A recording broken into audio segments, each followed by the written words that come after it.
મંગલાચરણથી ચાલુ કરી.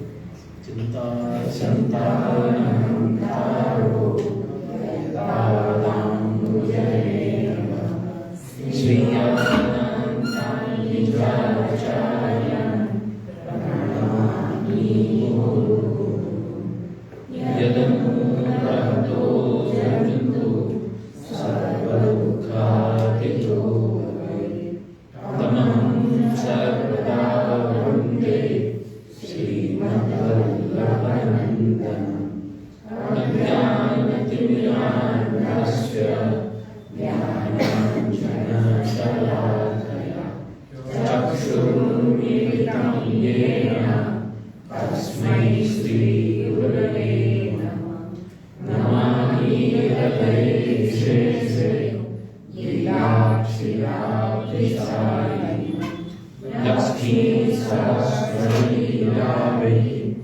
सेव्यमानं चतुर्विश्च त्रिभिस्तथा षड्विराजतेजोषो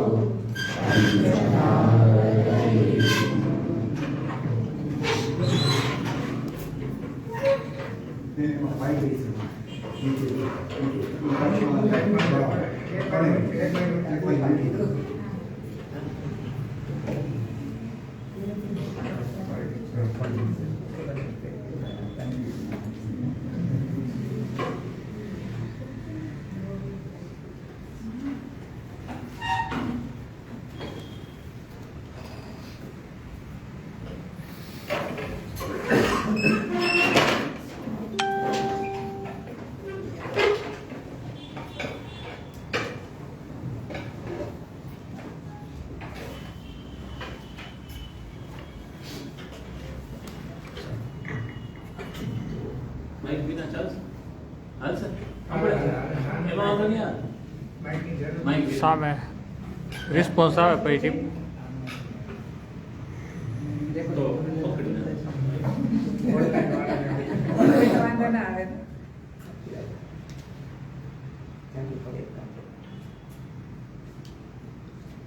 આજે આપણે ચાલુ કરવાનું છે બાળકો ષોડશ ગ્રંથની પૂર્વ ભૂમિકા ગયા વખતે આપણે થઈ ગઈ છે.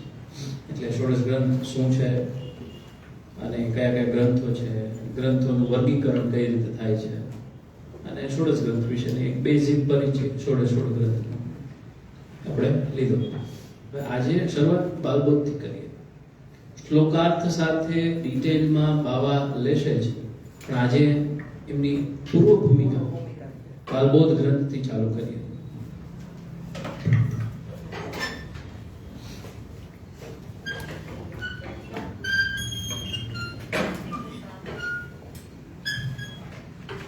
બાલબોધ ગ્રંથ વિશે આજે આપણે એક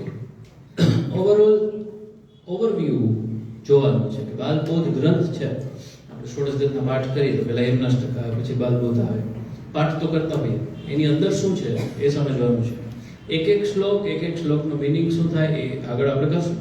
પણ આજે એ ચાલુ કરતા પહેલા બાલબોધ ગ્રંથ વિશે વાત કરીએ. એની અંદર શેની વાત કરી છે, પછી આપણે જ્યારે એને ડિટેલમાં ભણશું તો વધારે સારી રીતે સમજાશે. એટલે આપણે આજે બાલબોધ ગ્રંથની એક જાતની પ્રસ્તાવના અને એક ઓવરવ્યૂ એટલે એક રૂપરેખા સમજવાના છીએ બાલબોધ ગ્રંથ. બરાબર. હવે બીજો જ ગ્રંથ છે આમ જોઈએ તો, અને નામ છે બાલબોધ. હવે બોધ એટલે તો એ ઉપદેશ હતો, બાલ એટલે બાળક. તો આ બાળક માટે છે એવું કે હા ને ના, હા એટલે ઉંમરમાં નાના બાળકો માટે છે એવું નથી. પુષ્ટિ માર્ગની અંદર પ્રવેશ કરેલો અને સમજ જેમ નાના બાળકની સમજ મર્યાદિત એની જેમ આપણે જ્યારે પુષ્ટિ માર્ગ વિશેની અને સાધના વિશેની, આધ્યાત્મ વિશેની બહુ લાંબી સમજ આપણને હજી ન આવી હોય તો તારે સમજની દ્રષ્ટિએ આપણે પણ બાળક જ કહેવાય. તો આવી રીતે એવી કન્ડિશન માટે શરૂઆત કરવા માટે આ ગ્રંથ છે બાલબોધ. એટલે એનું નામ બાલબોધ છે. બરાબર છે. એટલે નામ બાલબોધ શું કામે છે? તો એનું મિનિંગ આ છે કે બહુ પાયાનો ગ્રંથ છે. પુષ્ટિમાર્ગની અંદર આગળ વધી ઊંડા ઉતરી ઘણું બધું આગળ છે સમજવાનું છે. એની પહેલા મહાપ્રભુજી આપણને એમ કહે છે કે પહેલા આ સમજી લો. એટલે બહુ અઘરા દાખલા ગણતા પહેલા એકડા આવડવા જરૂરી છે. એની જેમ એક સાદી વસ્તુ સમજવી જરૂરી છે. એ સમજાવવા માટે બાલબોધ છે. આ એક પોઈન્ટ થયો. બીજો એ પોઈન્ટ છે કે સર્વ સિદ્ધાંત સંગ્રહ, સ્વ સિદ્ધાંત સંગ્રહ એવું આમાં લખ્યું.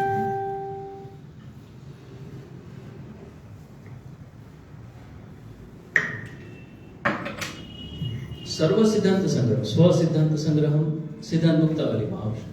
એટલે આમાં મહાપ્રભુજી બધા સિદ્ધાંતો વિશેની વાત કરે છે. બધા એટલે છે ને એ આપણે આગળ હમણાં જોઈએ. પણ પુષ્ટિ માર્ગમાં આવતા પહેલા આટલું સમજી લ્યો એમ કે છે. એટલે પછી આવ્યા પછી તમારું મન અહીંયા ત્યાં ભટકે. ઘણી વાર આપણે ઓનો વિડીયો જોતા હોય વળી પછી કોઈ બીજા સંપ્રદાયનો યુટ્યુબમાં આવતા હોય વળી ક્યાંકથી કંઈક જાહેરાત જોઈ લે, છાપા મારે આ બહુ સારું બોલે છે, એવું બધું થાય આપણને. આપણા માટે કેટલું લાગુ પડે છે એની જે સ્પષ્ટતા છે, એની જે ક્લેરિટી છે, એ આપણને બાલબોધ સમજાવે તો વધારે સારી રીતે આવે.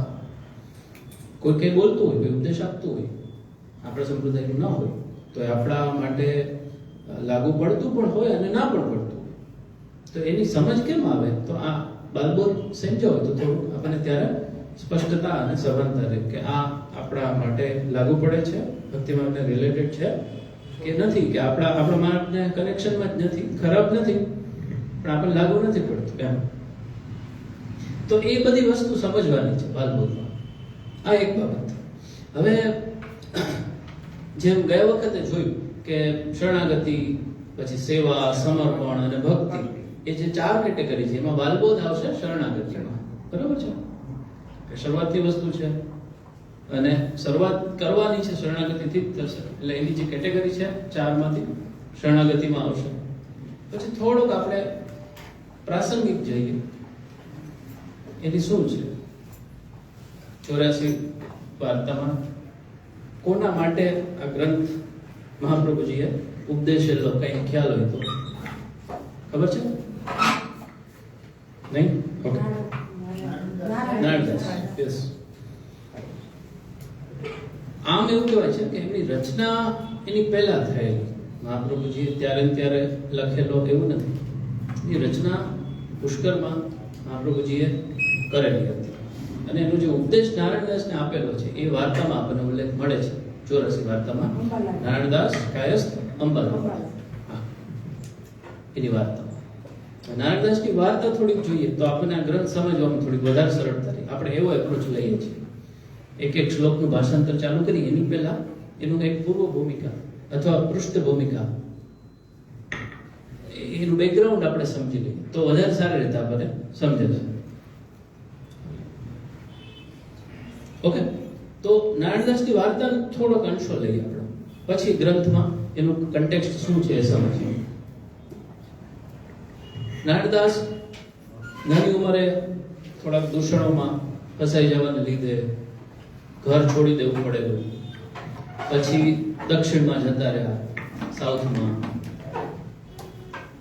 ત્યાં થોડું ઘણું શીખીને પોતાનું કમાતા, એટલે પોતે પછી ભણાવતા શિક્ષક તરીકે. ત્યારે કઈ આપણે અત્યારે છે એવી કોઈ ડિગ્રી, હાથે વ્યવસ્થા, સંસ્થા હોય એવું કઈ નહોતું. જેને આવડે એ બીજાને ભણાવે. તો એ ક્યાંકથી થોડુંક શીખા પછી બીજા છોકરાઓને ભણાવતા. સ્વભાવ આકરો હતો એટલે આક્રાઈથી ભણાવતા. એમાં એવું થયું સાઉથમાં દક્ષિણમાં મહાપ્રભુજી જ્યાં પધાર્યા હતા, નારાયણદાસ જ્યાં કામ કરતા હતા ત્યાં પધાર્યા. પ્રસંગ એવો બન્યો, નારાયણદાસથી એક છોકરાને શિક્ષા કરવામાં થોડી વધારે શિક્ષા થઈ ગઈ. છોકરો બેભાન થઈ ગયો. પછી એમને ગભરાઈ ગયો કે આ શું થઈ ગયું મારાથી આ થયું. અને એ થયું ને એની થોડીક વાર પહેલા કૃષ્ણદાસ મેઘને એમને કીધેલું કે આમ ના કરે, બાળકોને આટલી નિર્દયતાથી શિક્ષા કરવાની ના હોય. તો એને ધ્યાનમાં નહીં લીધું. પછી તરત જ પરિણામ આવ્યું. એટલે એને તરત કૃષ્ણદાસ યાદ આવ્યો. ગભરાતા સીધા પહોંચી ગયા કૃષ્ણદાસ પાસે, કૃષ્ણદાસ મેઘન પાસે. અને કૃષ્ણદાસ મેઘન એમને સીધા લઈ ગયા આચાર્યજી પાસે. એમને એમ નથી ક્યાં ક્યાં ક્યાં હું હાલ હું જીવતો કરતો, પણ તાકાત તો કૃષ્ણદાસ મેઘનમાં એવી જ હતી, પેલી શીલાને એક હાથે પકડી રાખે, પણ નહીં, એ ક્યાં લઈ જાય મહાપ્રભુજી પાસે. દીનતા તો એવી ને એવી જળવાયેલી જોઈએ, શક્તિ જેટલી વધે એટલી જ દીનતા વધે છે, વૈષ્ણવની ખાસિયત. તો મહાપ્રભુજી પાસે લઈ ગયા. મહાપ્રભુજીના પ્રતાપથી પેલો છોકરો બેભાન થઈ ગયો તો એને કઈ ના થયું, આને પણ શાંતિથી સ્વસ્થતા આવી, અને એ મામલો હતો એ ત્યાં પૂરતો શાંત થઈ ગયો. પણ પછી એને એમ થયું કે મારે શરણે આવવું છે. ત્યારે મહાપ્રભુજી કે રહ્યો મારો ભેગો, અને મહાપ્રભુજી પરિક્રમા કરતા અને નારાયણદાસ એમની સાથે રહેતા. ત્યારે એવું હતું દિવસો સુધી ટ્રાવેલિંગ ચાલે, પાછો મુકામ થાય, પાછા ચાલે. તો એણે કીધું કે ભાઈ અહીંયા નથી રહેવું, ભણાવવું નથી, કંઈક આપણે આમના ભેગા રહીએ, તો એમના ભેગા હતા. પછી દક્ષિણમાંથી થતા દ્વારકા આવ્યા. દ્વારકા આવીને એને રિયલાઇઝ થયું નારાયણદાસને કે કેટલા ટાઈમથી હું આપની પાસે છું તો ખરી, પણ મને એમ થાય છે કે મને હજી કંઈ જ્ઞાન નથી થયું, કંઈ પેલું નથી થતું, રિયલાઇઝેશન કે મારે શું કરવું જોઈએ, સ્પષ્ટતા નથી આવતી. ત્યારે મહાપ્રભુજીએ બાલબોધનો ઉપદેશ કર્યો નારાયણદાસને દ્વારકામાં, અને હસ્તાક્ષર પધરાવી દીધા, ગદ્યમંત્ર હસ્તાક્ષર, અને કીધું કે આની સેવા કરો અને ભોગ ધરીને લેજો, સ્વરૂપ સેવા તો સો નિભેગી નહીં. એટલે સ્વરૂપ સેવાની ના પાડી, કારણ કે એમને મહાપ્રભુજીને નારાયણદાસની જે શું કહેવાય અધિકાર, કક્ષા, એમની પરિસ્થિતિ બધી પ્રમાણે એમને જોઈને કીધું સ્વરૂપ સેવા તારાથી નહીં થાય તો આ કરો, અને ચિત્ત ઠાકોરજીમાં રાખજો, અને બાલબોધનો ઉપદેશ કર્યો. એનાથી નારાયણદાસને જે ક્લેશ, ચિંતાઓ રહેતી, પ્રશ્નો હતા, એનું સમાધાન થઈ ગયું, અને આમાં આ રીતે પછી આગળ વધ્યું. આવું થયું. પછી એ જ નારાયણદાસ આગળ જતા એટલા બધા ઠાકોરજીના અને આચાર્યજીના અલામાં મગ્ન થઈ જતા કે એને કાયસ્થ હતા, એટલે કામ કરતા ઓફિસમાં, એટલે માણસ રાખેલો, ભૈયા ગોકુલ કપ ચલો કે વાળો, એટલે એને રિમાઇન્ડર કરાવે કે હાલ અપ ચલો.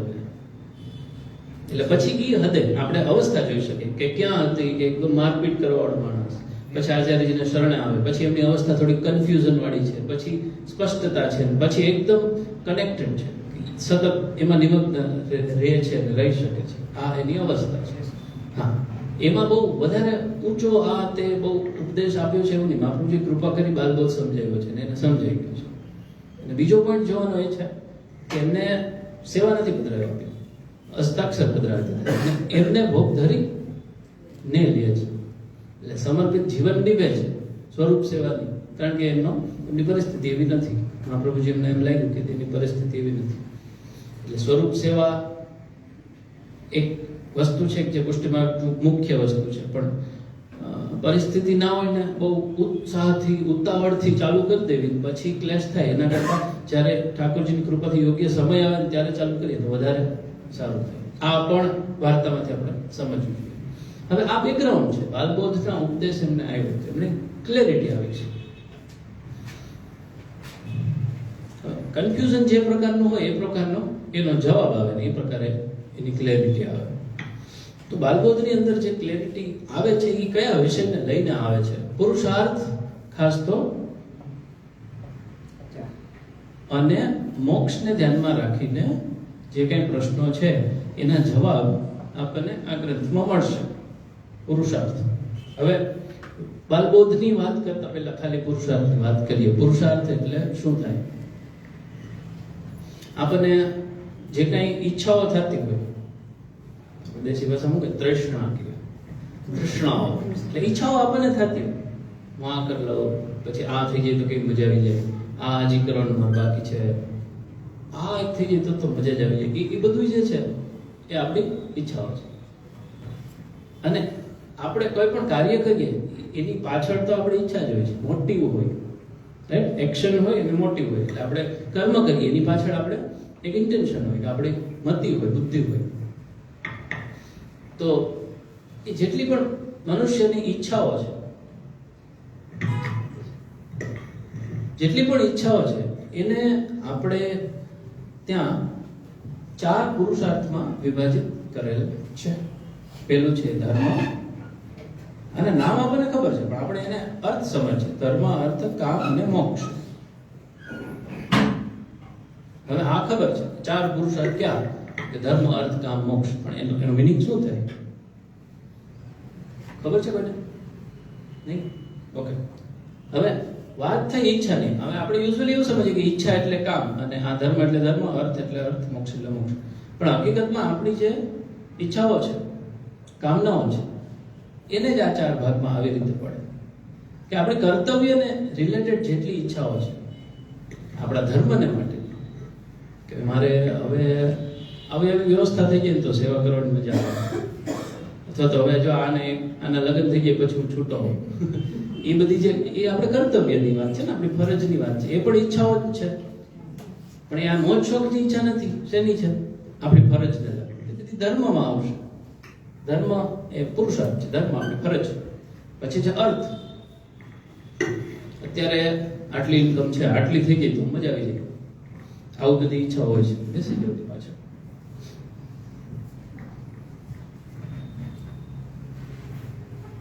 ત્રણ ચાર જ યુવા છીએ,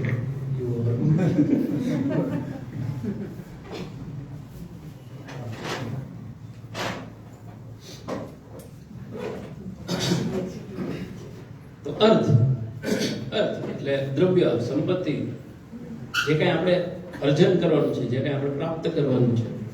મારે હવે એક ગાડી લેવી છે, હવે એક પ્લોટ લેવો છે, હવે એક દુકાન લેવી છે, આ કરવું તે કરવું, આટલા પૈસા ભેગા કરવા, એ બધું આપણી ઈચ્છાઓ જે પ્રકારની છે એ કયા પ્રકારની ઈચ્છા છે, એમાં કઈ ખરાબ છે સારું છે એ પ્રશ્ન નથી. એ અર્થ રિલેટેડ છે, જે ઉપાર્જન કરીને આપણે પ્રાપ્ત કરવાનું છે, અર્થ, દ્રવ્ય વગેરે. ત્રીજું આવશે કામ, પ્રેય, આનંદ પ્રમોદ કરવા માટે, અથવા તો કંઈક આપણી એ પ્યોર ઈચ્છાઓ છે. એમાં કોઈ પૈસા કમાવાની વાત નથી. એ તો પછી આમાં આવી ગયું, ફરજને લગતું છે, આમાં આવી ગયું. આપણે કે એકવાર આવું કરવું છે, પતંગ ઉડાડવી છે, હિમાલય જવું છે, કે એકવાર આ વાંસળી શીખવી છે, કે એકવાર ફલાણી ગાડી લેવી છે. બધી લેવી છે એટલે લેવા માટે નહીં, એ ચલાવવાનો એક્સપિરિયન્સ કરવો છે. તો એ આપણી એક જાતની પ્રેય રિલેટેડ ઈચ્છાઓ છે, ભૌતિક રિલેટેડ જ છે, પણ વસ્તુને લગતી ઓછી છે. એ જાતનું એક એક્સપિરિયન્સ લેવા માટેની જે ઈચ્છાઓ છે, કે મોટા ભાગની ઈચ્છાઓ એટલે કામ, એ કામ ઈચ્છાઓ. અને મોક્ષ, તમારે આ જોઈએ છે, આ જોઈએ છે, આ જોઈએ છે, બધું થઈ જાય ને પછી એવી ઈચ્છા થાય કે હવે મારે કાંઈ નથી જોતું, બસ છુટકારો જોઈએ છે. ત્યાં મોક્ષ આવે. તો એ પણ એક જાતનો પુરુષાર્થ જ છે, કે જે આપણને મોક્ષની પણ ઈચ્છા થાય છે, અને મોક્ષની ઈચ્છાથી જ આપણે સાધનમાં પ્રવૃત્ત થતા હોઈએ છીએ. કે હવે તમારે શું જોઈએ? તો કે બસ કાંઈ નહીં.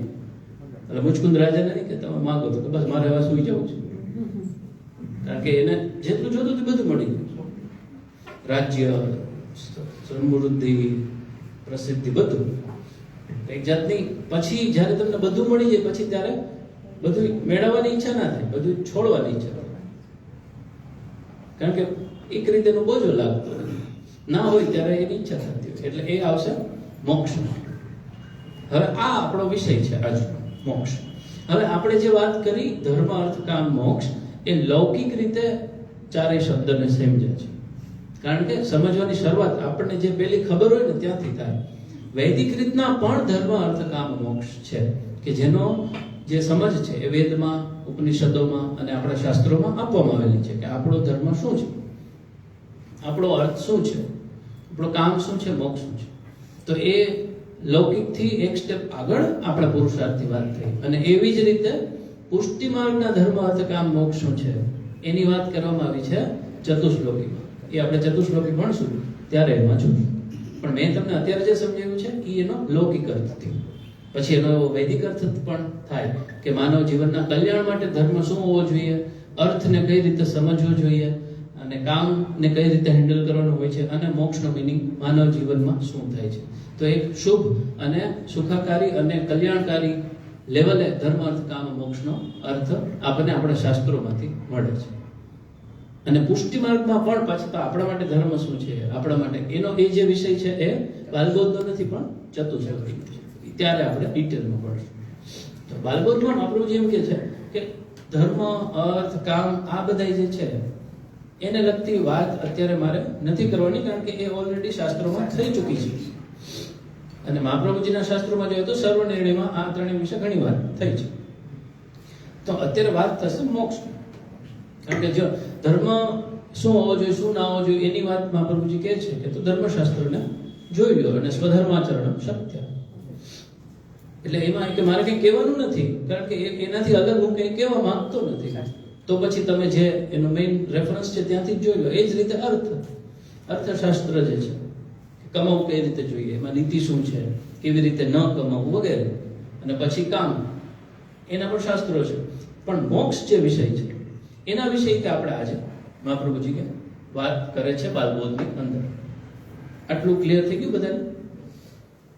પેલા આપણે બેકગ્રાઉન્ડ જોયું, પછી પુરુષાર્થનો સાદો મિનિંગ સમજ્યા, અને આમાં મોક્ષ વિશેની વાત બાલબોધમાં થાય છે એ સમજ્યા. આમાં કઈ પ્રશ્ન નથી ને? ઓકે.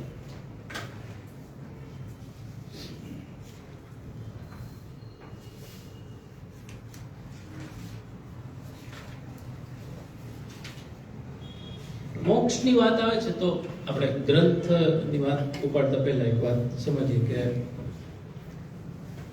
જુદા જુદા ધર્મોની અંદર, જેમ કે આપણે હિન્દુ ધર્મ સિવાયના જે અન્ય ધર્મો છે, ખાસ કરીને વેસ્ટર્ન ફેથ છે, જે પાશ્ચાત્ય ધર્મો, એમાં શું થાય, બંધન તો એ લોકો સ્વીકારે છે કે ભાઈ પાપને લીધે સ્વર્ગમાંથી પતન થયું છે, પૃથ્વી ઉપર આ તે વગેરે. પણ એને એવું છે કે તમે આમ કરશો તો સ્વર્ગમાં જશો અને આમ કરશો તો નર્કમાં જશો. મોક્ષની વાત ત્યાં લગભગ નથી થતી, અથવા તો એટલીસ્ટ ધ્યાનમાં નથી આવતી હશે તો ખબર નથી આવતી. આમ કરશો તો નર્ક, અને આટલું કરશો તો ભગવાન ગોડ પાસે સ્વર્ગમાં જશો. અને સ્વર્ગમાં શું છે તો કે આવો વૈભવ વિલાસ આ તે બધું. ત્યાં મોક્ષની વાત નથી. આપણે ત્યાં છે એ પાછી આપણે વિશે છે. સ્વર્ગ ને નર્ક તો જે કન્સેપ્ટ છે એ તો આપણે ત્યાં પણ છે, પણ એનાથી પણ એક સ્ટેપ આગળ જાય છે. એટલે સ્વર્ગ અને નર્કથી બાબત અટકતી નથી, એનાથી પણ આગળ થાય છે મોક્ષની વાત. એટલે આટલું ચિંતન આપણે ત્યાં થયેલું છે મોક્ષ વિશે. તો એ મોક્ષની બાબતમાં આજ જોઈએ. આચાર્યજી એમ કે છે કે ઋષિઓએ ચિંતન કરીને એમના ઉપદેશોમાં, એમના શાસ્ત્રોમાં મોક્ષ વિશે અલગ અલગ રીતે ઉપદેશો આપ્યા છે. પણ જો એ બધાનો સાર કાઢવો હોય તો આ રીતે મોસ્ટલી થશે. એમાં થોડો કદાચ ફેરફાર, પણ મોસ્ટલી આ રીતે ઋષિમુનિઓએ જે મોક્ષ વિશે વાત કરી છે, મોક્ષ કઈ રીતે મળે, આ રીતે મળે. મોક્ષ એટલે શું થાય? મુક્તિ. મુક્તિ શેનાથી? બંધનથી. બંધન એટલે શું? ઘણું બધું થાય, પણ અહીંયા મોસ્ટલી શું હોય? સાંસારિક બંધન. મનુષ્ય અવતારને, આપણે મનુષ્ય અવતારમાં જીવાત્માને જે સંસારથી બંધન થાય છે, જન્મ મરણનું જે બંધન છે એ, અને સાંસારિક ચિત્ત સાંસારિક વૃત્તિઓમાં હોવા અને હોવું, એ જે છે એ અવસ્થા, એ બંધન અવસ્થા છે. એનાથી મુક્તિ, એ મોક્ષ અહીંયા એક પેલા પ્રાઇમરી સ્ટેપ રીતે જોવામાં આવે છે. પછી આગળ પણ છે, પણ આ મોસ્ટલી આ થશે. સાંસારિક બંધનોમાંથી મુક્તિ, મોક્ષ થશે. કેમ મળે? મહાપ્રભુજી કે શાસ્ત્રોમાં એના ઉપાયો વર્ણવેલા છે. વૈદિક બ્રાન્ચીસ જેટલી છે, અથવા તો વેદાદી શાસ્ત્રો આધારિત જે ઉપાયો છે એ પ્રમાણે ફોલો કરવાથી તમને મોક્ષ મળે. તો એમાં મુખ્યત્વે કયા કયા છે એ સમજાવશું. તો આપણે અહીંયા મોક્ષ અથવા તો બાલબોધના જે મુખ્ય વિષય છે એના વિશે સમજીએ. આપણે હું એક રૂપરેખા જ સમજાવું છું, પછી હવે આ શ્લોકમાં કઈ રીતના કીધું છે એ જ્યારે આપણે શ્લોકાર્થ સાથે લઈશું ત્યારે આવશે. મોક્ષ બે રીતે થશે. એક છે સ્વતઃ અને પરતઃ. સ્વતઃ એટલે આપણી જાતે, અને પરતઃ એટલે આપણી જાતે નહીં, કોઈ દ્વારા, પર બીજા દ્વારા. એટલે આનો મતલબ એમ થાય કે તમે તમારી જાતે સાધના કરી મોક્ષને અચીવ કરો છો, મેળવો છો. અહીંયા એવું છે કે તમે સાધના કરી, ભક્તિ કરી અને તમને મોક્ષ મળે છે. કોના દ્વારા? દેવ દ્વારા. પરતઃ એટલે તમારા પ્રયત્નોથી મેળવો એવું કહેવાનું નથી. અને અહીંયા સ્વતઃ તમારે પ્રયત્ન કરીને મેળવવાનું છે. આ રીતના બે મુખ્ય માર્ગો થશે મોક્ષ મેળવવાના, સ્વતઃ અને પરત. સ્વતઃમાં પણ બે છે, એક છે સાંખ્ય અને યોગ. સાંખ્ય અને યોગ. યોગ એટલે આપણે જે સમજીએ છીએ ખાલી આસન પ્રાણાયામ નહીં, પણ યમ નિયમ આસન પ્રાણાયામ ધારણા ધ્યાન સમાધિ એ બધું અષ્ટાંગ યોગ જે પતંજલિ મુનિ દ્વારા વ્યવસ્થિત રીતે વર્ણિત કરવામાં આવેલો છે. અષ્ટાંગ યોગ એટલે એમાં ખાલી આસન પ્રાણાયામ નથી, એમાં ઘણું બધું છે. જીવન જીવવાના નિયમો, યમ નિયમથી તો શરૂઆત થાય, પછી આસન પ્રાણાયામ આવે. તો યોગ અને સાંખ્ય. સાંખ્યમાં શું છે? સાંખ્યમાં મુખ્યત્વે જ્ઞાન છે. શેના વિશેનું? સૃષ્ટિ વિશેનું, આત્મા વિશેનું, જીવ વિશેનું અને પરમાત્મા પ્રકૃતિ પુરુષ વિશેનું. સાંખ્યમાં મુખ્યત્વે બાહ્ય ત્યાગ અભિપ્રેત છે, અને બાહ્ય ત્યાગ અને સાંખ્યના જ્ઞાન દ્વારા મોક્ષ મળે છે. કઈ રીતનો મોક્ષ મળે છે? જીવ પોતાના સ્વરૂપમાં સ્થિત થાય છે. એટલે જીવને પોતાનું સ્વરૂપ શું છે એનું જ્ઞાન થાય છે, એટલે એક જાતનો એ મોક્ષ મળે છે. પોતાના જે અજ્ઞાનથી જે બંધન થયું હોય છે એનું જ્ઞાન થાય છે. એ બાહ્ય ત્યાગથી અચીવ થાય છે અને સાંખ્યની સાધનાથી અચીવ થાય છે. સાંખ્યમાં ઘણા ઋષિઓએ અલગ અલગ રીતના ઉપદેશો આપેલા છે, પણ મહાપ્રભુજીનું કહેવું એવું છે કે જે વેદાદી સંમત છે એ ફોલો કરવાથી જ મોક્ષ પ્રાપ્ત થાય છે. કોઈને એમ લાગે કે મને એમ લાગે છે કે આમ છે તો કે એ ફોલો કરવાથી તમને મોક્ષ મળી જાય, એ ભલે સાંખ્ય ના નામે કહેતા હોય, તો એવું નથી. અહીંયા સાંખ્ય શાસ્ત્રમાં જે કંઈ કીધું છે એ વેદ આધારિત હોવું જોઈએ. મહાપ્રભુજીનો આ મત છે, વેદને ક્યાંય છોડવાનો નથી. આ સ્વતઃ સાંખ્યની સાધના બાહ્ય ત્યાગ દ્વારા સ્વતઃ મોક્ષ મળે છે, આવું કહે છે. આવું સમજાવે છે નારાયણદાસ. એટલે એને એમ થાય કે મને આ કરી લઉં, આવું કરી લઉં. આપણે અત્યારે તો ઘરમાં હોય, ઘરેથી ઓફિસે, ઓફિસેથી ઘરે, બાકીનું બધું આમાં મોબાઈલમાં. એટલે એમાં તો જોવું તો જોવાય, ના જોવું તો ના જોવું. જ્યારે મહાપ્રભુજીનો સમય હતો ત્યારે અનેક સંપ્રદાયો હોય, સાધુ યોગીઓ આવતા જતા હોય મંદિરોમાં, અનેક લોકોનું. ત્યારે અત્યારે જે આપણને જે જાણકારી વધારે મળે છે ને એના કરતાં ત્યારે જાણકારીને બદલે અનુભવ વધારે મળતા, લોકોનો ડાયરેક્ટ સંપર્ક વધારે થતો. તો એમાં કન્ફ્યુઝ ના થઈ જાય. મારે આ ફોલો કરવું, આ કરવું, ઓલું કરવું, આ કરવું. એટલે એમ કે છે કે સાંખ્યથી મોક્ષ મળે છે, આ રીતે મળશે ને આ પ્રકારનું મળશે. હવે યોગ, અષ્ટાંગ યોગ, યમ નિયમ આસન પ્રાણાયામ, એમાં આંતરિક ત્યાગ છે, બાહ્ય ત્યાગ નથી. એટલે એને અત્યાગ પણ કહેવાય છે. યોગની સાધનામાં આ બધું ત્યાગ કરવું જરૂરી નથી, પણ અષ્ટાંગ યોગને વ્યવસ્થિત રીતના યમ નિયમ આસન પ્રાણાયામ બધું ફોલો કરી અને યોગસ ચિત્ત વૃત્તિ નિરોધ, આવું કહેવાય છે કે યોગની સાધના કરતા કરતા ક્યારે સફળ થઈ કહેવાય? ચિત્ત વૃત્તિનો નિરોધ થઈ જાય. જ્યાં ત્યાં મન ભાગે નહીં, આ કરવું, ઓલું કરવું, હું કરવું, પ્રશ્ન બધા સમાપ્ત થઈ જાય અને પોતાના આત્મામાં સ્થિત થઈ જાય અને જ્ઞાન થઈ જાય આત્મા. તો યોગસ ચિત્તવૃત્તિ નિરોધ, એટલે ચિત્તવૃત્તિનો ટોટલ કંટ્રોલ આવી જાય. તો યોગથી એ સિદ્ધિ થાય છે અને એ રીતે મોક્ષ મળે છે. અને એમાં અત્યાગ છે, બાહ્ય ત્યાગ નથી. આ બે વસ્તુ થઈ મોક્ષના. કયા પ્રકારે? સ્વતઃ મોક્ષ. હવે આ મહાપ્રભુજી મોક્ષમાં સર્વ સિદ્ધાંત સંગ્રહ સમજાવે છે.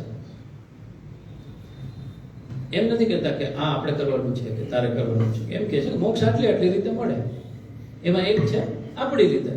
તો સાંખ્ય અને યોગ, બાહ્ય ત્યાગ અને અત્યાગ. ઓકે. બીજું છે પરતઃ મોક્ષ. હવે આ કોઈને ફાવે નહીં. યોગ, અષ્ટાંગ યોગ કરવો ન ફાવે, સાંખ્યમાં જે જ્ઞાનની વાત છે એ ન ફાવતું, તો બીજા રસ્તા ક્યાં છે? તો પરતઃ મોક્ષ. એમાં આવશે શિવજી દ્વારા અને વિષ્ણુ ભગવાન દ્વારા.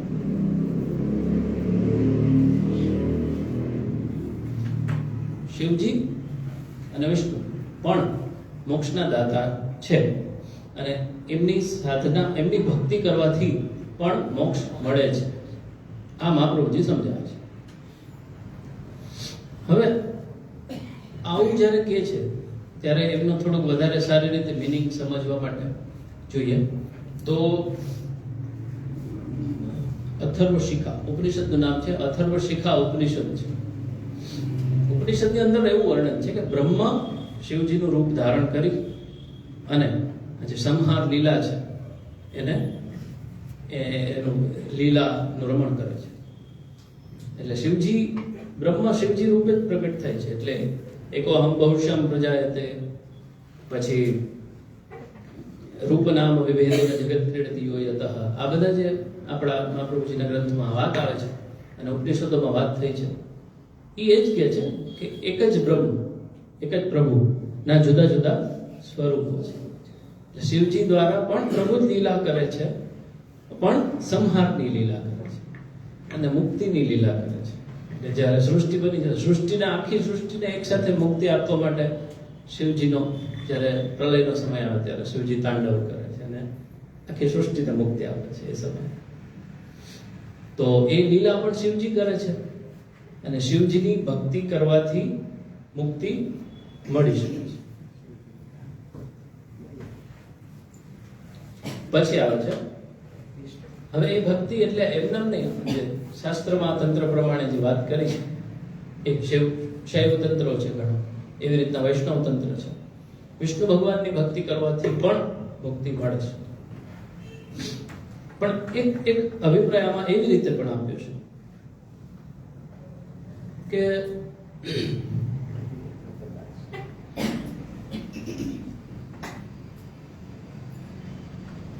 શિવજી મુક્તિ કોઈકને જ આપે છે, કારણ કે મુક્તિની લીલા પોતાના માટે કરે છે. એટલે મુક્તિ ઇઝીલી ભક્તને આપે એના બદલે ભોગ આપવા હોય તો શિવજી ને ઉપાસના તરત મળે છે, મુક્તિ જલ્દી નથી. અને શિવજી પાલક છે, આ વિષ્ણુ ભગવાન પાલક છે. એમની જે લીલા છે એ સૃષ્ટિના પાલન માટેની છે, એટલે ભોગ રિલેટેડ છે. એટલે મુક્તિ આસાનીથી આપે છે, ભોગ ક્યારેક જ આપે છે. આ એક આમાં એ રીતે આવશે આપણે આગળ. તો આ વાત થઈ પરતઃ મોક્ષ. શિવજીની શૈવતંત્ર પ્રમાણે ભક્તિ કરવાથી પણ મોક્ષ મળે છે. વિષ્ણુ ભગવાનની પણ ભક્તિ કરવાથી, નારદ પંચરાત્ર વગેરે જે આપણા વૈષ્ણવ તંત્રો છે એ પ્રમાણે ભક્તિ કરવાથી પણ મોક્ષ મળે છે. આ ચાર મુખ્ય મુદ્દાઓ મોક્ષ કઈ કઈ રીતે મળે છે એની વાત કરી છે. બ્રહ્માજીની ભક્તિ કરવાથી મોક્ષ મળે કે નહીં, ના પાડી છે.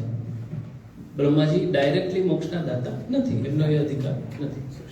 મોક્ષ કેમ મેળવવો એનો ઉપદેશ આપી શકે છે, એ રીતે ઇનડાયરેક્ટલી મોક્ષ મળે છે. તો આ એક વાત છે. અને છેલ્લે આચાર્યજી વાત એમ કરે છે, હવે પ્રશ્ન આપણને એમાં આવે કે આવી આટલી રીતે મોક્ષ મળે તો આપણે શું કરવાનું? એટલે જ બાલબોધ શરૂઆતનો ગ્રંથ છે. પ્રશ્ન ન થાય તો તમારો રસ એમાં હજી નથી.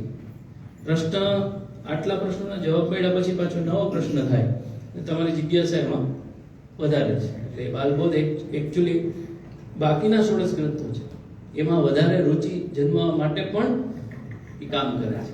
એટલે આપણે એમ તો હવે આપણે શું કરવાનું? આપણે આ છે શું કરવાનું?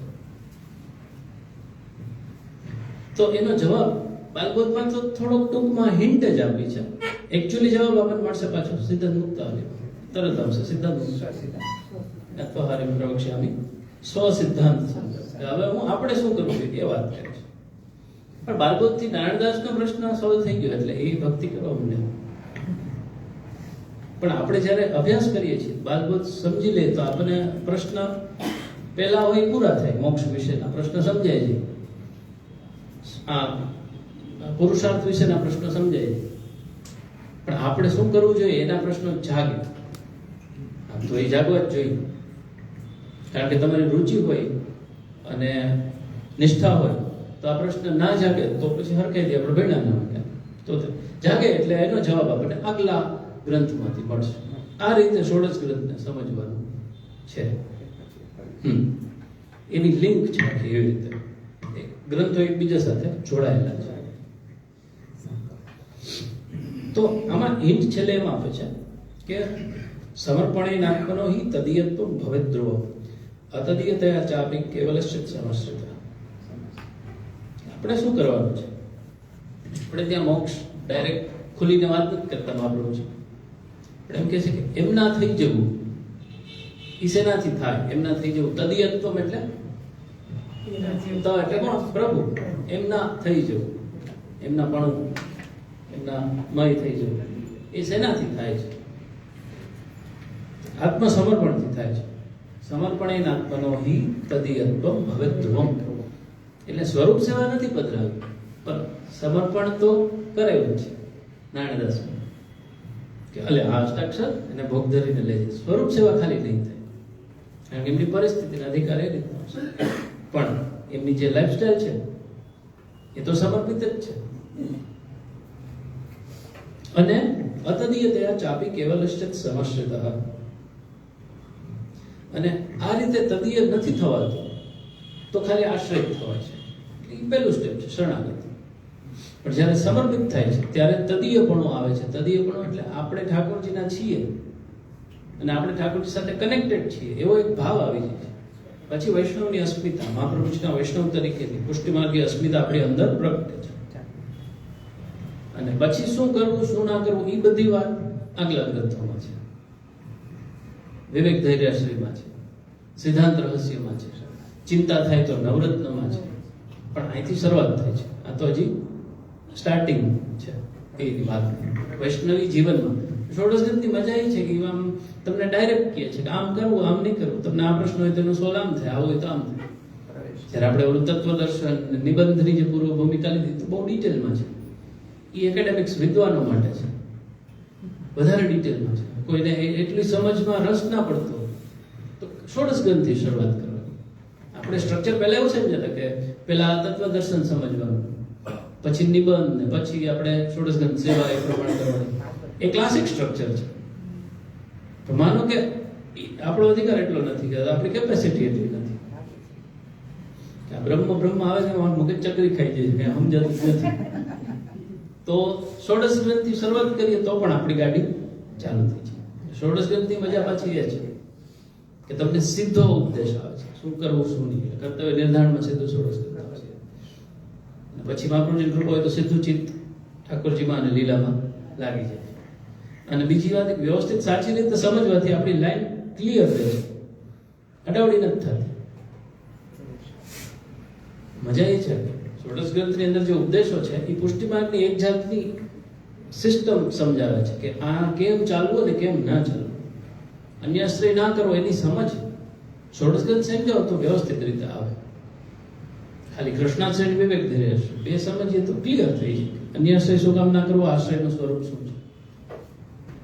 પછી બહુ તત્વદર્શનમાં માનો કે સમજ કોઈને એટલી બધી નથી આવતી. ષોડશ ગ્રંથ સંભાળી લે છે.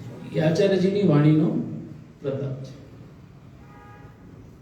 જેમ બધા 84 વૈષ્ણવને કંઈ બધા ગ્રંથો ખબર હોય એવું ના હોય, પણ એમની જે નિષ્ઠા હોય આચાર્યજીની વાણીમાં ઉપદેશમાં કે જાઓ હું પધરાવી દઉં છું ઠાકોરજી, ઘરે જઈને સર્વસ્વ માની અને સેવા કરજો, બસ એટલું તો બહુ થઈ ગયું એના માટે. એમાં પછી એને કીધું હોય કે સર્વસ્વ માનજે એટલે ખરેખર માને. પછી એને કઈ પછી ઠાકોરજી ખુશ થઈ જાય.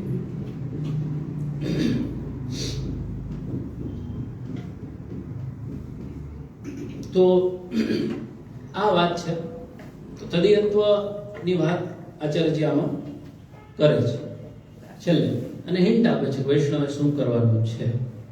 અને એની પહેલા મોક્ષની એક રૂપરેખા સમજાવે છે. તો આપણો મોક્ષ ઠાકોરજી સાથે કનેક્ટેડ છે, ઠાકોરજીને સમર્પિત થવા સાથે કનેક્ટેડ છે. પણ એનું સ્વરૂપ શું છે એ આપણને સમજવા મળશે ચતુશ્લોકીમાં અને ઇવન સેવાપરમાં.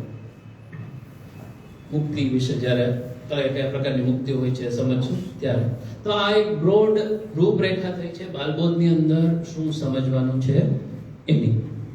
આ બાલબોધનો મુખ્ય વિષય છે. હવે એક એક શ્લોક આપણે નેક્સ્ટ ટાઈમથી બાવા કરાવશું.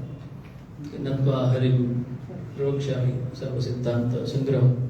તો એનો મિનિંગ શું થાય, પછી બીજા શ્લોકનો મિનિંગ શું થાય, આપણે આજે વાત કરી એ કયા શ્લોકમાં કેવી રીતે આવી છે અને એની ડિટેલમાં એક્સપ્લેનેશન. આટલું આજે આપણે લેવાનું હતું.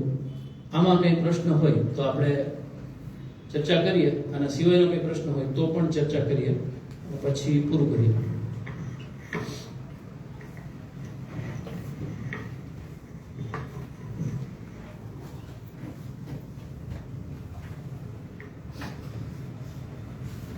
બસ નહીં? હવે મોક્ષ માટે શું, કયા ગ્રંથ માટે મોક્ષમાં જાણવું હોય વધારે તો શેમાંથી મારે જાણવું? ઓલ ઓવર જાણવું હોય તો બાલબોધ, હજી વધારે ભણશો એટલે વધારે સારી રીતે સમજે છે. પુષ્ટિ માર્ગના પર્સપેક્ટિવથી જાણવું હોય તો ચતુશ્લોકી છે, ઇવન સેવા ફલે છે, એ રીતે.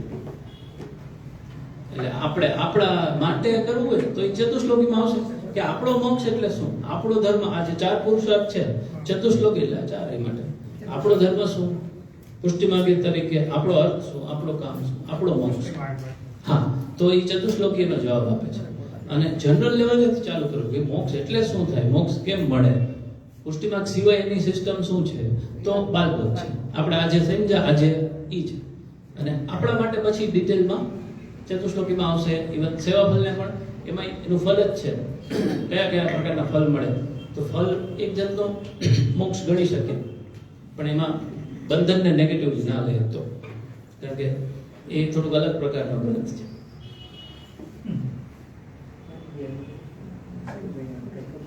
એટલે ત્યાં હેતુ મોક્ષ સમજાવવાનો નથી, સેવા અને સેવાનું ફલ અને સેવાનું સ્વરૂપ સમજાવવાનું છે.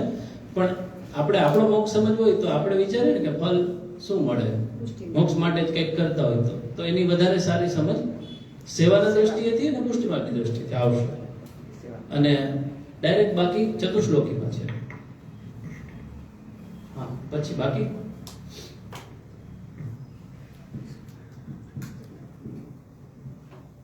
ક્લિયર? આ સમજી ગયું બધાને?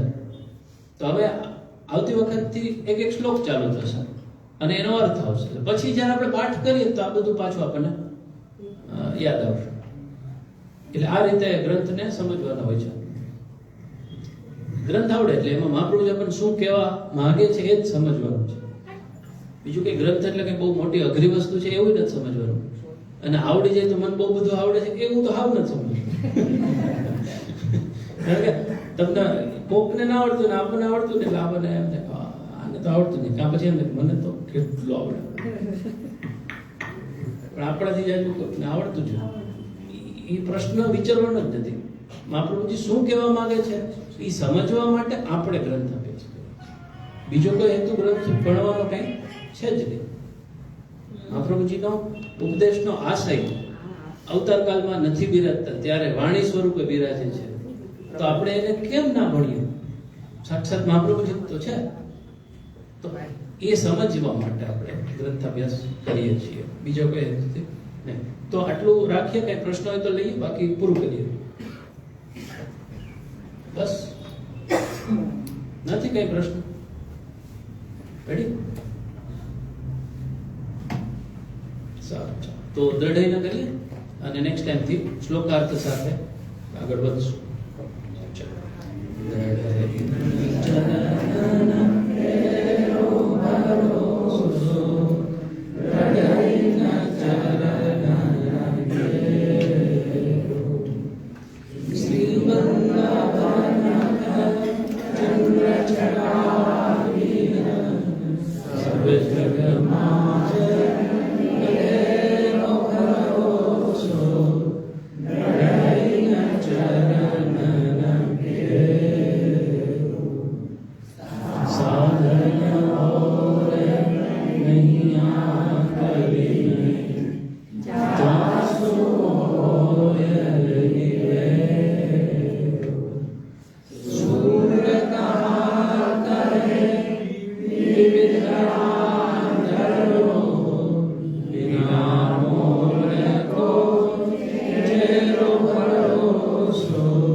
Jai